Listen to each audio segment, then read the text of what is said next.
한국은행이 연 0.75%로 금리를 동결했습니다. 지난달 이미 0.5%포인트나 금리를 내린 만큼 그 효과를 일단은 좀 지켜보겠다는 겁니다. 하지만 그렇다고 추가 인하가 필요 없을 만큼 경제 상황이 좋다는 건 아닙니다. 이주열 한은 총재는 세계 경제가 침체에 빠질 가능성이 매우 크다며 올해 우리나라 성장률이 1%대 달성도 어려울 것이라고 전망을 했거든요. 이마저도 코로나의 확산세가 상반기 중에 진정되고 하반기에 경제 상황이 조금씩 나아진다는 희망적인 전제에서 나온 수치입니다.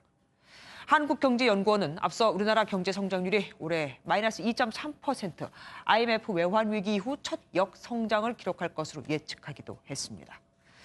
이렇게 어려움이 가중되면서 오늘은 정부가 백화점 등 유통업계 지원 방안을 내놨습니다. 이병주 기자가 보도합니다. 지난 3일 정기 세일을 시작한 서울의 한 백화점입니다.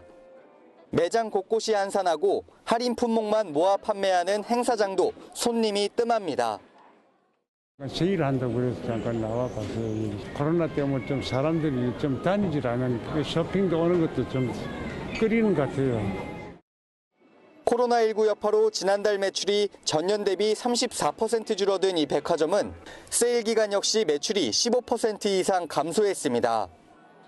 정부는 이렇게 고객 발길이 뚝 끊긴 백화점과 대형마트 등이 주변 교통 혼잡을 유발해 내야 하는 부담금을 30% 감면해 주기로 했습니다. 지난해 기준으로 1,200억 원 규모입니다. 또 지난달 16일부터 시작해 3주 만에 6만 건의 신청이 몰린 가족 돌봄 휴가 기간을 열흘로 늘리고 지원금도 50만 원으로 확대하기로 했습니다. 어린이집이나 유치원의 개원이 늦춰지고 온라인 계약 등으로 자녀 돌봄을 위한 휴가가 늘었기 때문입니다.